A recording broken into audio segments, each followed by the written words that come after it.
Okay, another question from a campus. How do you deal with somebody who says, I've been through immense suffering or trauma, and I just can't believe in a God, the God you talk about who loves me, if he would let this happen to me?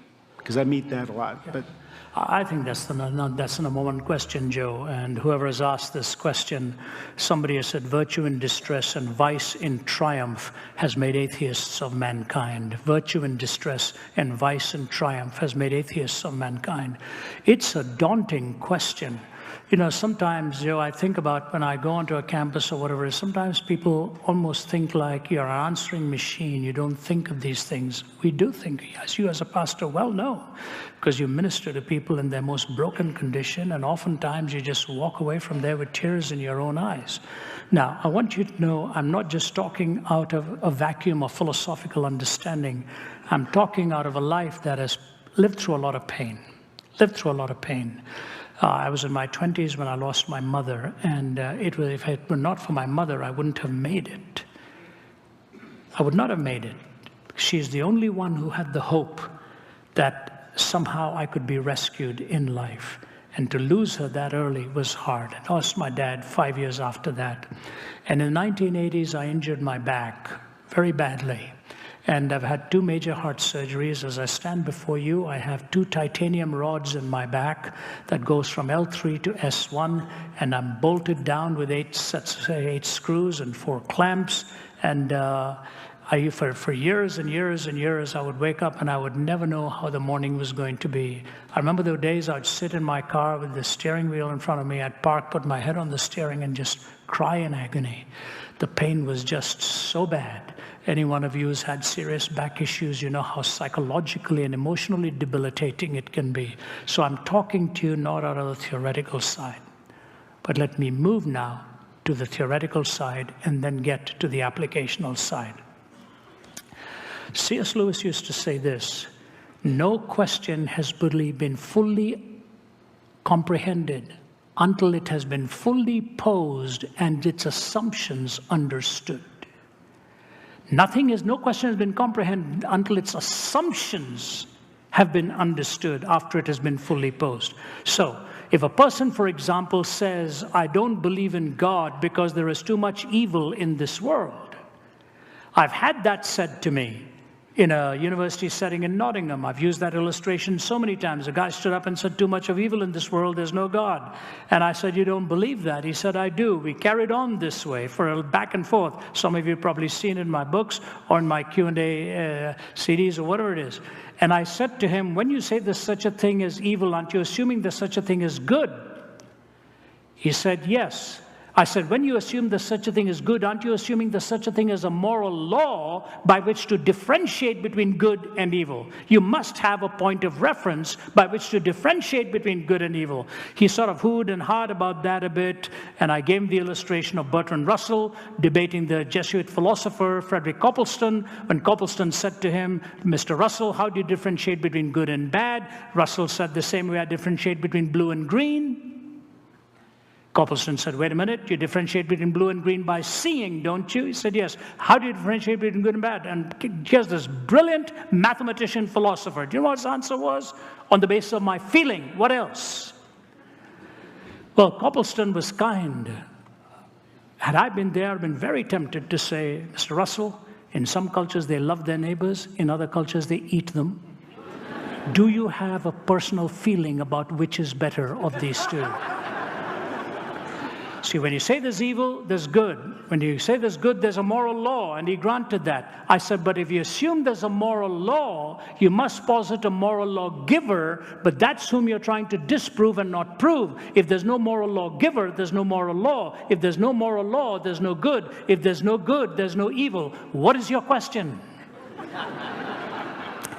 He stood there, looked at me, and said, what then am I asking you?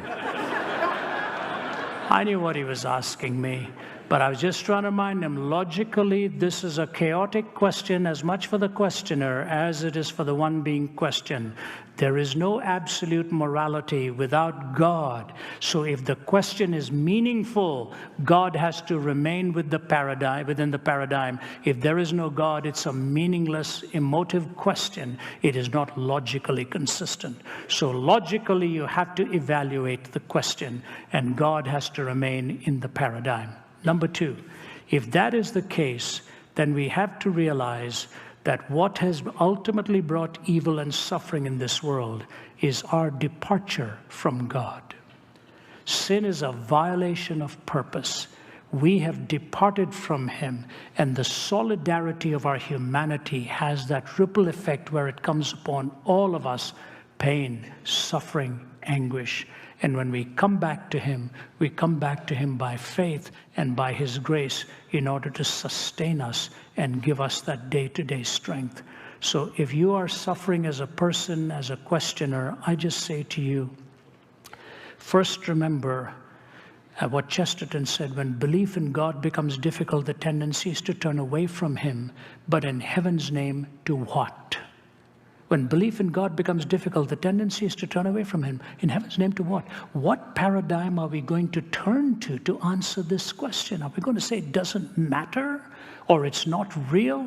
So I give you two illustrations, what I want to sustain you with here. Annie Johnston Flint was one of the greatest hymn writers. If you read her biography, it's called The Making of the Beautiful, written by Roland Bingham. She was born as Annie Johnston. Shortly after that was orphaned and raised by the Flint family, and so she's known to the world as Annie Johnston Flint. She suffered a lot in her life. She got rheumatoid arthritis till she was twisted up in bed for many, many decades. She had cancer inside of her. She was incontinent and lived on diapers, and blindness started to overtake her. She was a beautiful hymn writer, and one of the most beautiful hymns she wrote, Roland Bingham said before she died, from head to toe, there were so many boils and marks on her body from lying in bed that she needed 8 pillows just to cushion her body. And she wrote this: He giveth more grace when the burdens grow greater. He sendeth more strength when the labors increase. To added affliction, He addeth His mercy. To multiplied trials, His multiplied peace. When we have exhausted our store of endurance, when our strength has failed ere the day is half done, when we reach the end of our hoarded resources, our Father's full giving has only begun. His love has no limit, His grace has no measure, His power has no boundaries known unto men, for out of His infinite riches in Jesus, He giveth and giveth and giveth again. The grace of God that sustains you will be the testimony that will carry you ultimately to the end of the day. And you know what? This is not a cakewalk.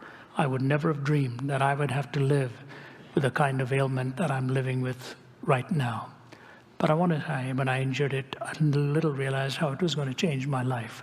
So I want to give you this little positive illustration, and then may I recommend you get our book called Why Suffering?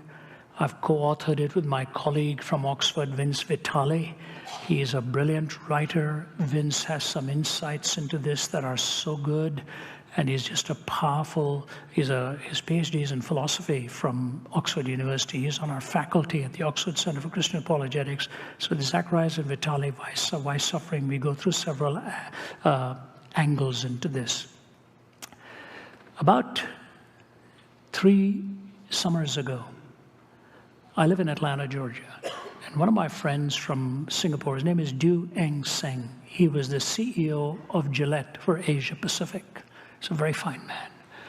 And Du phoned me and said, Brother Ravi, are you going to be in town tomorrow? I'm in Atlanta. I'd love to see you. I said, Du, I'm leaving tomorrow for 5 weeks. I'd love to see you too, but really, I'm not going to be here after midday. I've got to be flying out. He said, Ravi, I have to see you. I thought, oh, brother, something's wrong.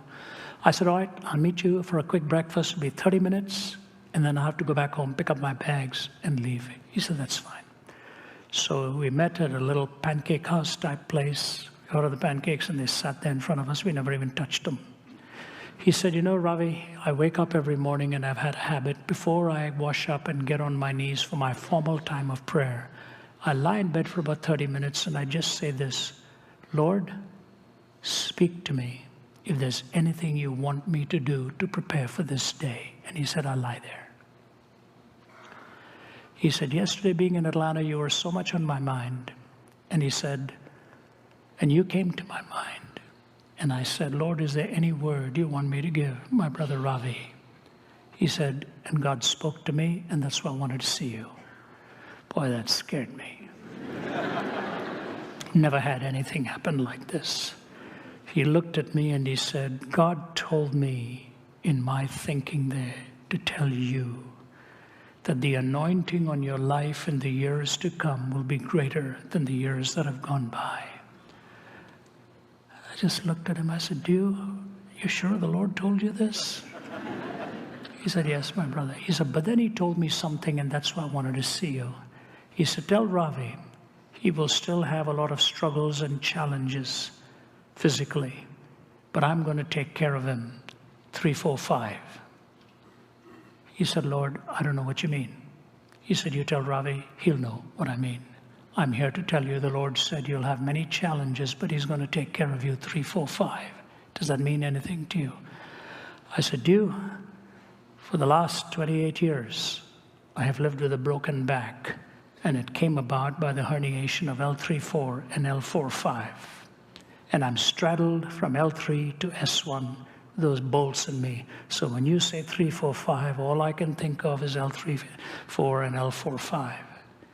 He started crying. He said, I knew nothing of what the spine is like. He said, where is this? So I told him, just above that belt line. He put his hand on my back and he prayed for me.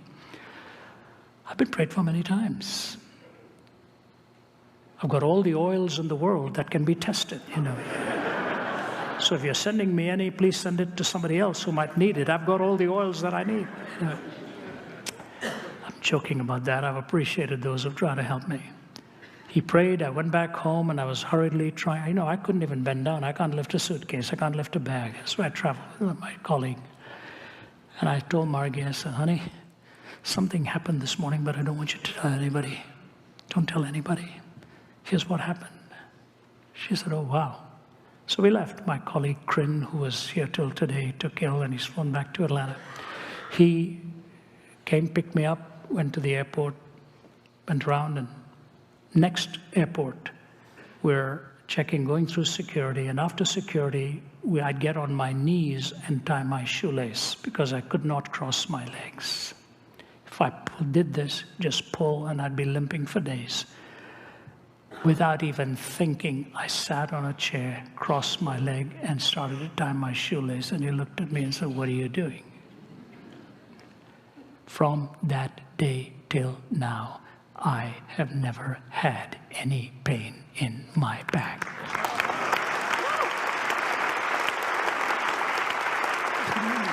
Just amazing. Am I nervous that it might return? O ye of little faith? Do I have tightness? Am I have to be careful? But Thomas travels with me now. I'll tell you, I do naughty things. I'll pick up my suitcase, pick up my bags, put them up there. I'll do all kinds of things. I just say, Lord, if you're really healed, man, I need to at least be able to put my briefcase up on the top out there. I don't know what it means, but I just want to tell you, God works on a timetable. He didn't come for Lazarus when they wanted him to come for Lazarus. He said, this is done that the work of God might be displayed about the blind man whom he healed. If you're struggling with a personal physical malady, God works with a timetable, and don't be shocked if one day he meets you in that need and you are well again. It may be that the ultimate translation will come into his very presence. I can't guarantee how it'll work. I can only tell you, as a Christian apologist who lives with so much thought, my heart has been strangely warmed by the miracle of his healing 28 years after my injury with that back. He works on a timetable. His grace is sufficient To raise the question without him makes the question moot. So to make the question consistent and find his grace sufficient and work with this timetable, you can become a shining light even in your pain to a world that's desperately looking for examples in that. One man told me, and I close with this, he said to me, when you're looking to be mentored and discipled, look to somebody who has suffered much and whose faith in God has remained unshaken. Those are the mentors I look for. So that's my answer to this person. Maybe we can take one more. I don't know how this goes. All right.